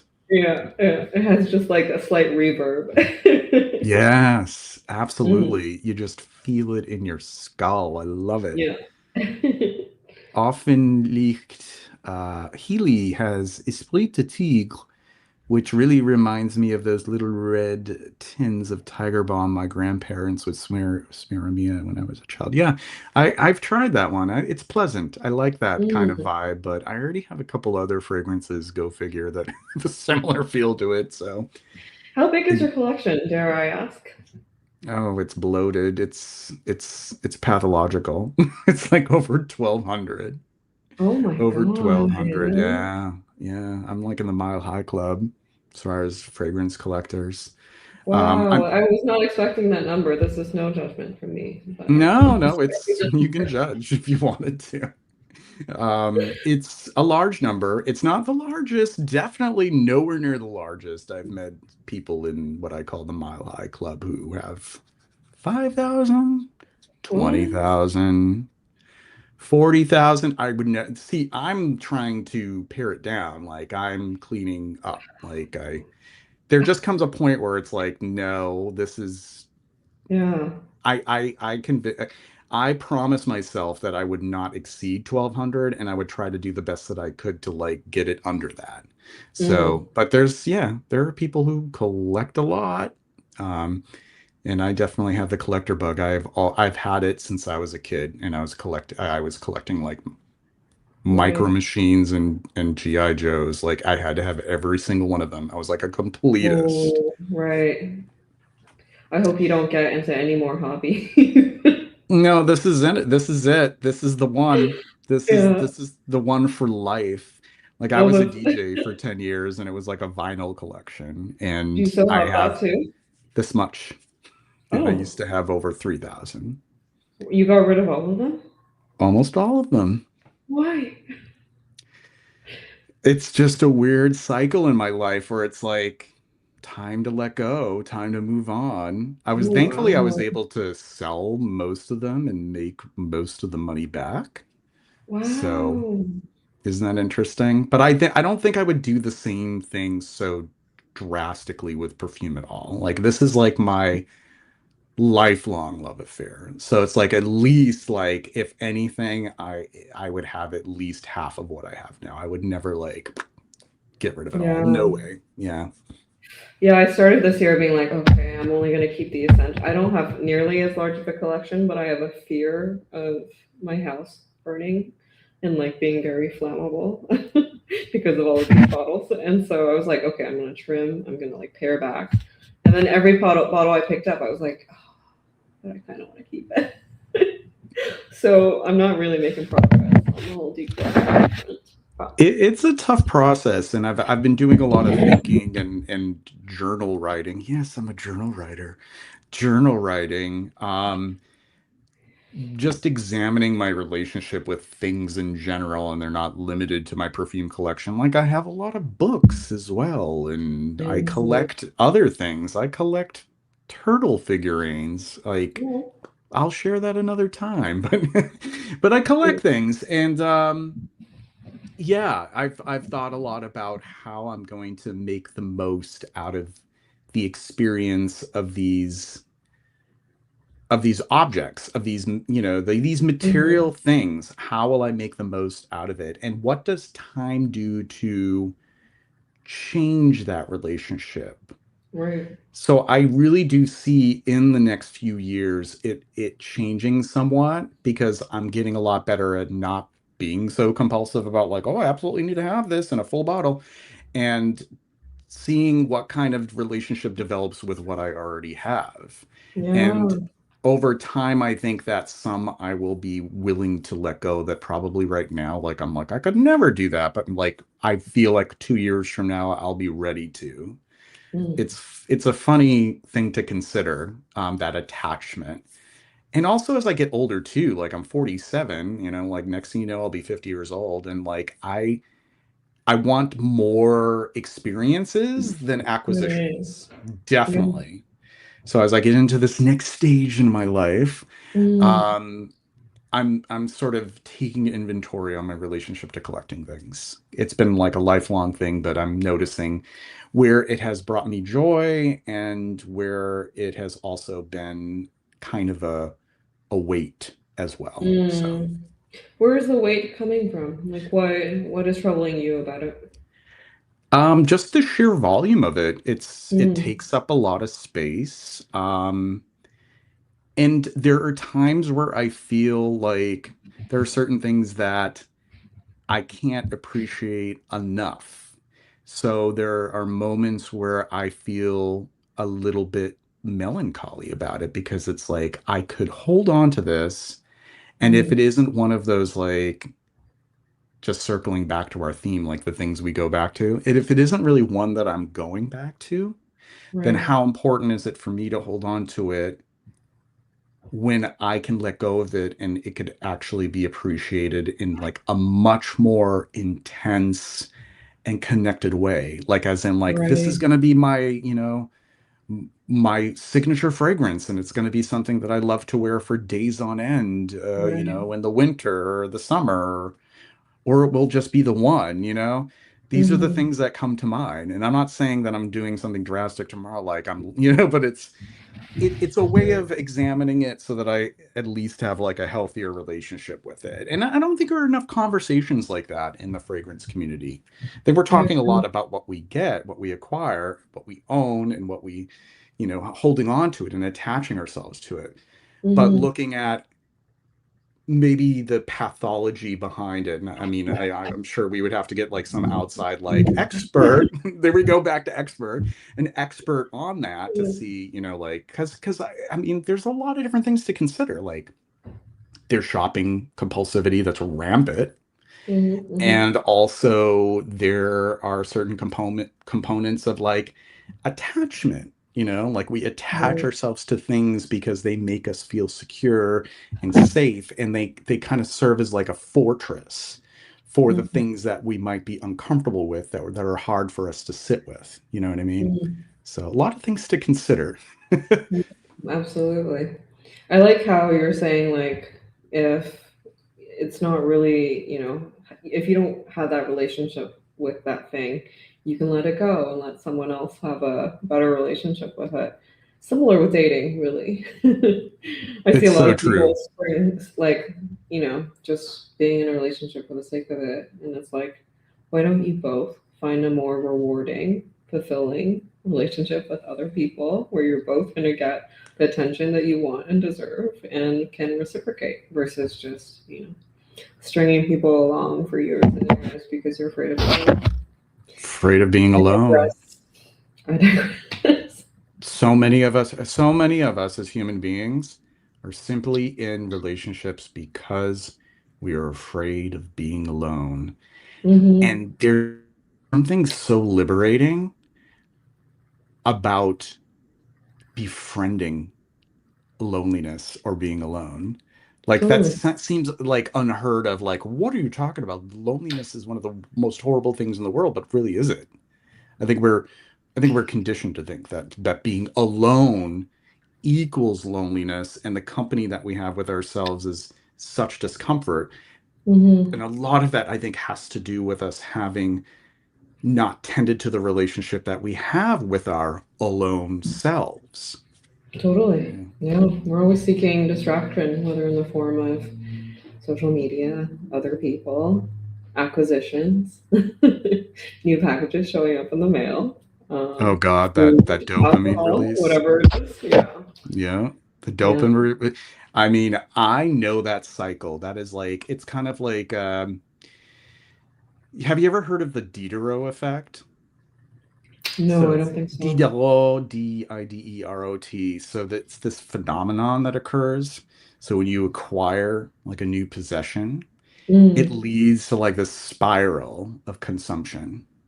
And that mm, results in the acquisition of even more possessions. And then, like, in other words, like you buy something new and it causes like a chain reaction, and yeah. it just makes you want to buy more and more because it makes you want to recapture that feeling. It's a lot like a drug, really. It's like the same way that a drug has you experience a feeling that you want to experience again, but it has diminishing returns. And then you just Right. depend on it. And I think from 2025, I was like, okay, I just depend on this now. And then, like, I'm getting burnt out with it. Like, I need to get off this hamster wheel. Mm, So it, the, it was coined by, there was this anthropologist. I forgot the name. It has to do with a French philosopher. So Diderot. naturally. Yeah. So for those who are not aware, so he first described the effect in this essay that he wrote. I think it had something to do with like an old dressing gown, a warning to those who have more taste than fortune. It's really fascinating. You should read up the Diderot Mm, effect, yeah, and yeah. there's a Well, lot of truth behind it, and it really does explain that. And there's also the I don't know if you've heard of the term the hedonic treadmill. And the mhm. hedonic treadmill, I mean, this is I'm like a on it. phenomenon. Yeah, well, tell me about it. Me too. Yeah. But like nowadays, like many more people are stuck on the hedonic treadmill because so many things facilitate it. You have Mhm. that immediacy of clicking a button and then you have something at your doorstep within a few days. And you think Yeah. about like for so many thousands of years of humanity, in just like the past 25 to 30 years, our brains have been so manipulated into having this immediate gratification Mhm. that it is causing like a mass compulsivity epidemic. And it's kind of like the elephant in the room. It's like, well, what a lighthearted topic for people who just want to, listen to two people talk about perfume, but it's like a really Yeah. big part of the Gotcha. hobby. You know what I mean? Yeah, we Um, Trojan horse this conversation. I'm I'm always doing that here. I always lose like two or three YouTube subscribers, but whatever. But I should get back to the chat here, and we Yes. can What are we start talking talking again. Maybe about? they're probably like, when are you guys gonna get back to talking about perfume? Should you ever want to clear out your Roberto Greco's? Never. I've never no. That's another the Rodrigo Flores Rue Porte Oh Sapon. yeah. No, somebody on Fragrantica sent me a message. Are you willing to sell that? I'm willing to pay you big bucks for it. And like for a Oh second, I'm like, wow. what do you mean by big bucks? And then no, no, I'm not letting go of any of the three. Oh yeah, Oh, is you have like all three? I have Flex. yeah, Rook, and Potesipo. Yeah. I Yep, just I'm the found out completist. You that know. Gruyere was made by Marc-Antoine Corticchiato, which Yeah. I was shocked by because I really did not like that fragrance. And I love everything he's made. Everything of his that I've smelled aside from Gruyere, I just think is so miserly, like it's in a bad mood as a fragrance. Maybe It's that's why I not. like it because I'm such a grumpy asshole Oh, half the please. time. It's just, yeah, I can't find happiness in it. And, like, obviously, not all perfumes need to smell happy to smell good, as we were just talking about with Fisher Right. scents. But it's like pouty, it's a little bit sour, I want to say. Like, I could not, I tried, I really It's tried. I like respect. you're just gonna continue describing me pouty, sour. just like, I think it's beautiful. I love that it's like these weird sour weeds all bundled up together, like throwing it in your face. Yeah, Kind of, in a way it makes sense because actually there is one of his that I didn't like, and it's mal aimé. which is one of my favorites of his. I love, so you're I feel not like they're in the into same world. you don't like to travel into the weeds. I'm like I like into the like weed. weird weeds and wildflowers and stuff. Yeah, but you are like quite the, I don't know if botanist is the right word, but you're at one in nature for sure. I wish I could say it was a botanist. I'd probably be making more money than I am now, but like, yeah, I'm a botany nerd for sure. Mhm. And I love weird esoteric plants that release certain smells that are unusual too. And that's why when I was dabbling with perfumery for a few years, I loved all of the weird, obscure essential oils that could be extracted from things like nettle and like Yeah. fleabane and stuff. So that's why it just came naturally to me. I was like, oh my God, this is a fragrance that I wanted to create. He beat me to it. Malame. I actually had like drafts of like, I'm gonna make a fragrance about all those weeds that like nobody Whoa. cares about in like an abandoned lot or in like a meadow. Yeah, Yeah. it was like back in like 2015 because I think I've told you at one point that I was like teaching myself how to I don't compose think so. and I was doing that from Cool. 2014 until about 2020. Yeah. And I was definitely one of those people where it's like, I'm not gonna just go ahead and release like a line and put all this money in and when I'm not ready. So I was like, I'm not gonna be ready for 10 years. I was dedicated to just understanding it. And then the pandemic came and then it just got to be too expensive. And now it's like on hiatus until Mm. one day when I feel like I can afford to do it again. It's not a cheap hobby, certainly. Yeah. No, no way. Yeah. I've got a big declutter looming. Also have a lot of books, records, and other physical media archives for the future. Spring cleaning, it's on its way. I feel, Tracy, I've thought about decluttering several times, but never managed to come up with a list of bottles to get rid of. Just catching up. Polyperfumerous. I go through these cycles of discovering a brand, then acquiring all the bottles that of the brand that speak to me. Hopefully, eventually, I'll be done with that. I have faith. I'm getting there myself. So if I can do it, and I've been doing this, yeah, I'm sure you can too. Yeah, and the truth is, like, and tell me what you think of this. Like, it just doesn't seem like how could you possibly really love every single release from a house? There's always that one where it's like, what, you know? Yeah. I mean, I would say like there are collections that I think are perfect across the board, but not all of them have to be for me. As Hmm. in, I think some releases really fit the spirit of the house or, embody a certain idea really well, but they're not for me. And I think that's still like an achievement in a fragrance. And so I don't discount that. But for most houses, I'm like, I like a couple, if that. But then there are houses like Patronopia, where every single one, even if like with Maleme, I don't want to wear it, I still think it's a great fragrance for what it's trying to do and does it achieve, the concept that the perfumer set out to achieve.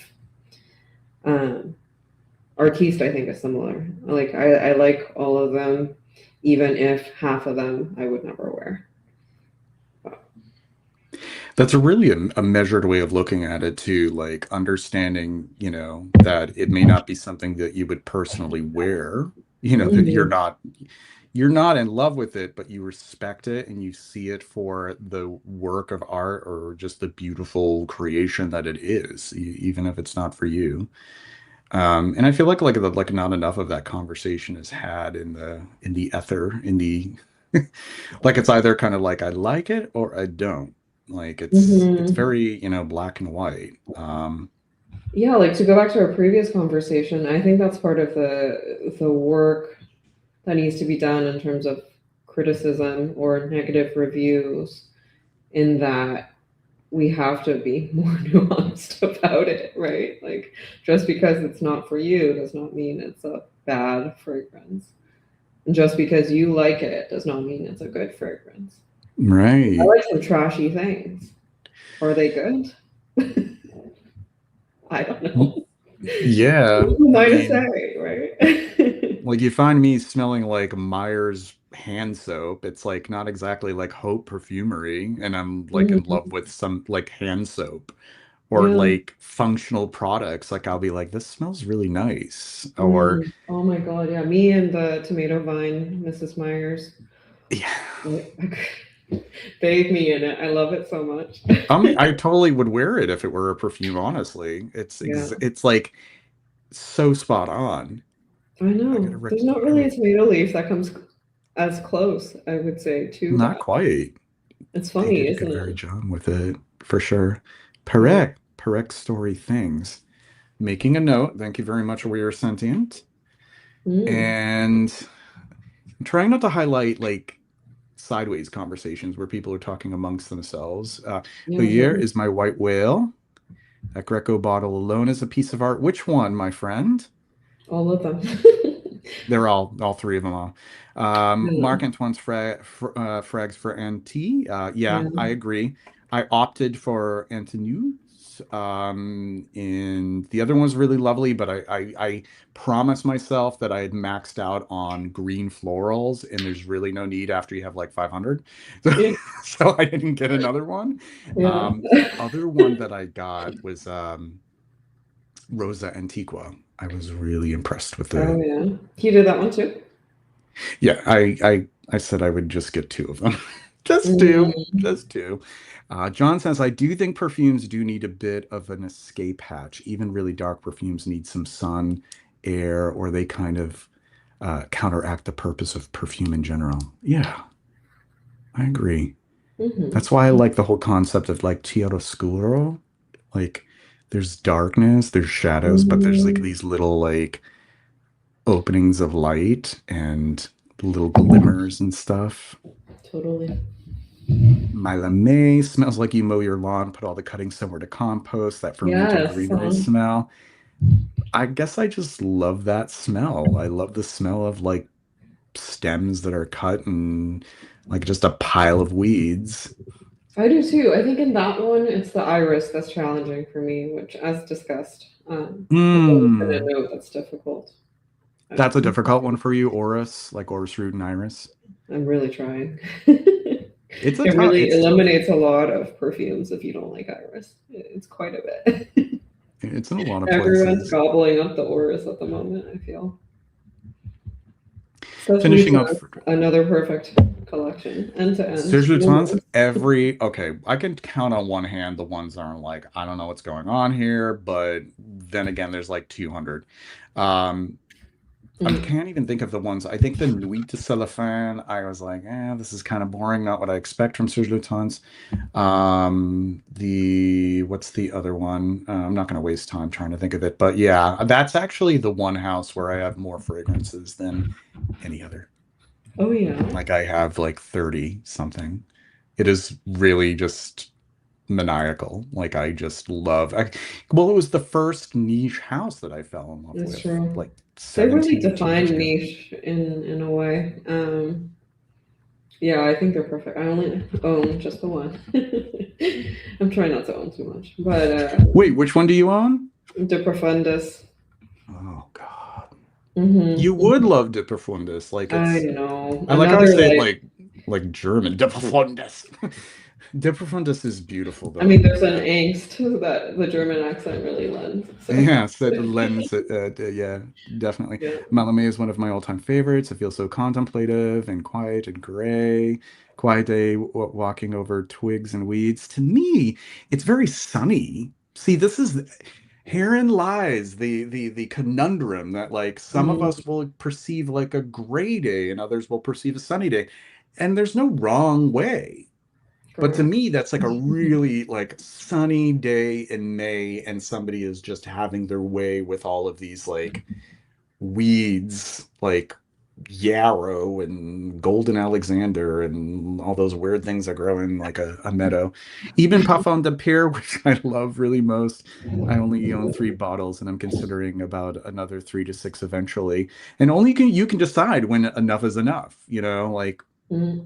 if you feel like you have room for three more, far be it for me to tell you otherwise. Corsica Furiosa, I don't have that one, It's but I true, do that one's think, good. yeah, yeah, Spell 125, very nice.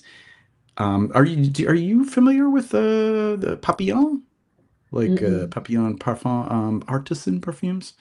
And that's one of Mm. the releases. The chat is just crazy. I'm sorry. It's a good No, we're thing. I'm glad good. that we have in a busy chat. Rosa Antiqua is the one I want to get.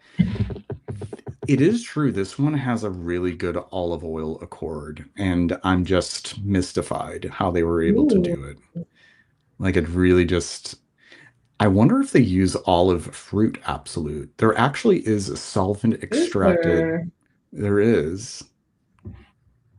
What was that accord that I saw? Oh, it was just like a basic olive accord. It was a Jean-Claude Elena accord. And it's essentially castoreum and benzoyl salicylate, if I'm not mistaken. That like solar sunscreeny material. Mm. Those two combined together somehow makes olive tapenade. It's wild. But mm, I should try experiment because I have it some out. of both Yeah. and mix a little bit of the two of them. I know John is not a huge Iris fan. He struggles with it. Mm. The Jacques Vat is the best one that he smelled, but it took years to find. Oh damn. I'll have to seek that out. I like Jack Frost. It is so specific based off histories of different associations. My May feels so autumnal to me. I love that it reads as summery sunny to you. Isn't it wonderful that we can have those different impressions, but there's no wrong impression to have? It's great. Yeah. We have about 8 minutes left here. I'll look at if we hadn't covered everything here. I think in our organic conversation we covered almost everything. Flowers and plant smells. Oh, Yeah. how to cultivate attention in the consumption economy. I think we We sort talked of about touched on that. that. Yeah. Yeah, for sure. And old favorites we're going back to. That's been woven into everything. I still have one. Well, speaking Please of do. flowers that I love, and also this is Jasmine the Zoom in. Bee. Mhm. That's one of my favorite jasmines. Oh, mine too. I think it might be my favorite jasmine. As you know, Jean-Claude Elena is my favorite perfumer. And this one's really, really special to me. Speaking of, scents of flowers and plants that we love, I have a jasmine sambac that I bought like 10 years ago and like is always on the verge of death. Here in Canada, like every winter it goes through, a near death experience, but it's currently blooming, which is wonderful. And in the spirit of that, I'm wearing this. I think what I want to wear this evening Mm. is something that's sadly discontinued again. Uh, Lamentably so.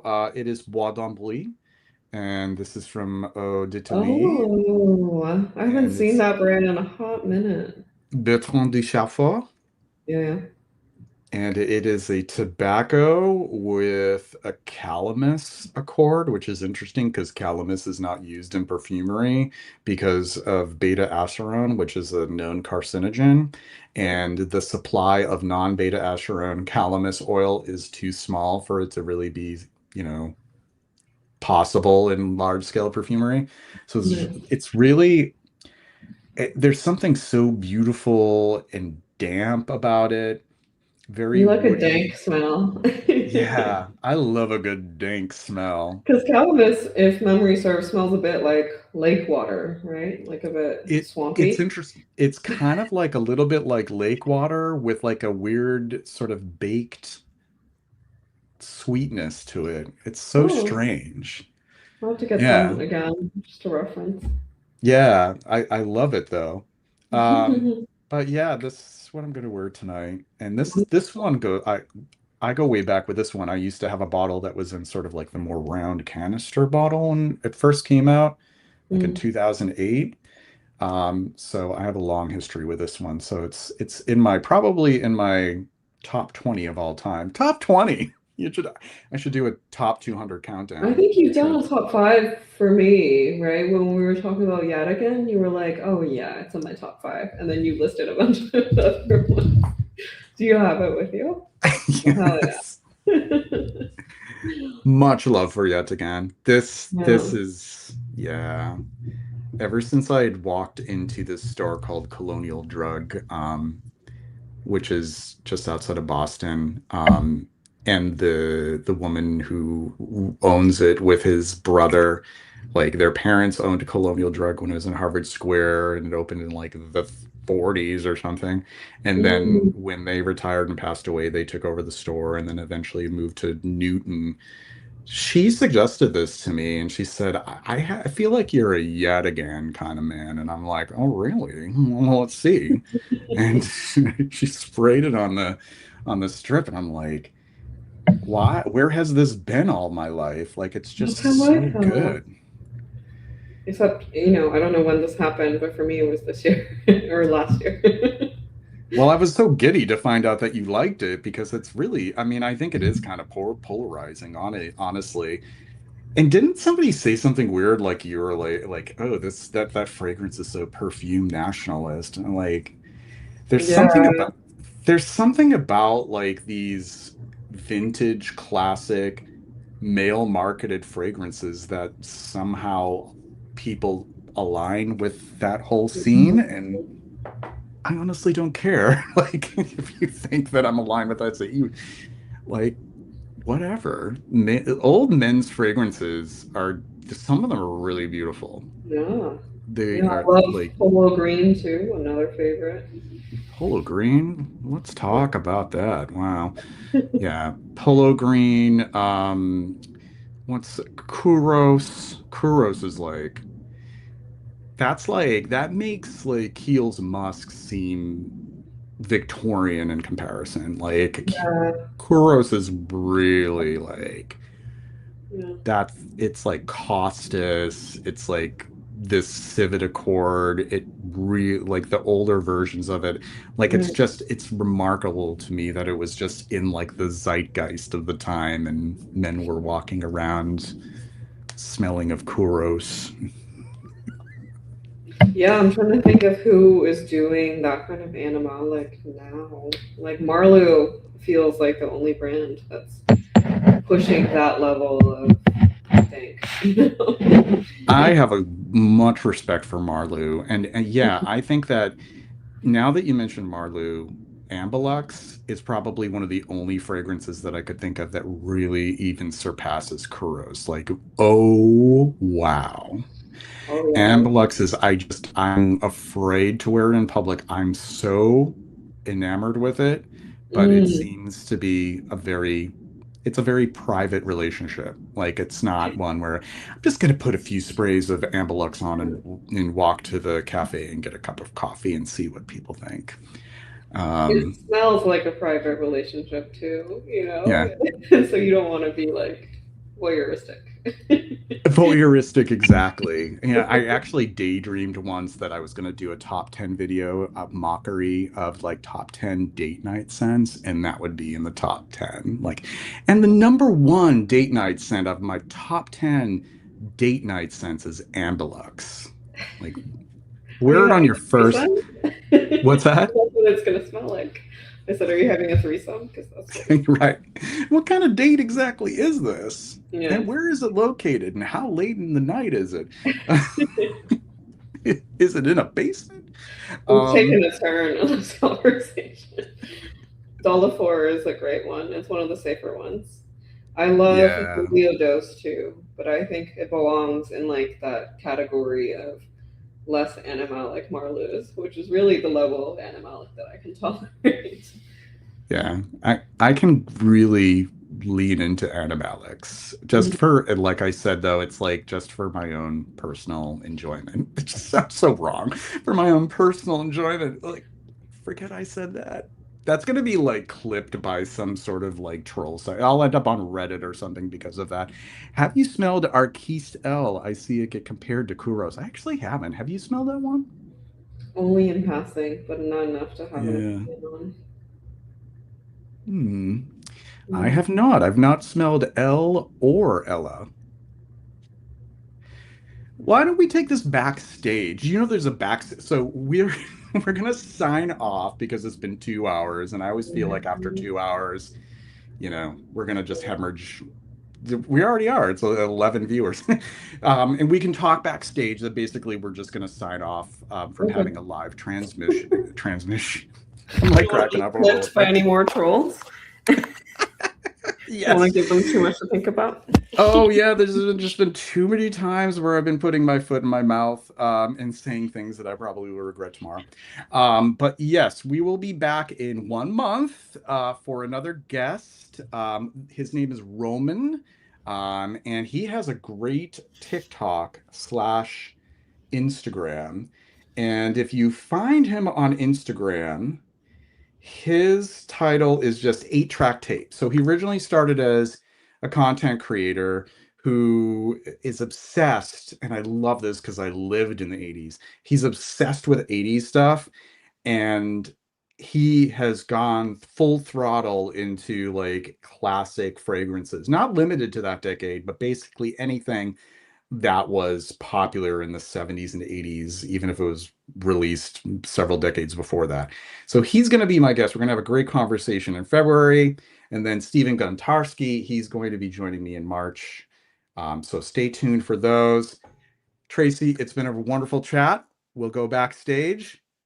And everybody, thanks for tuning into the live transmission. I'm sure many more of you are going to be watching the archived recording, and we will see you all very soon. All right, take care.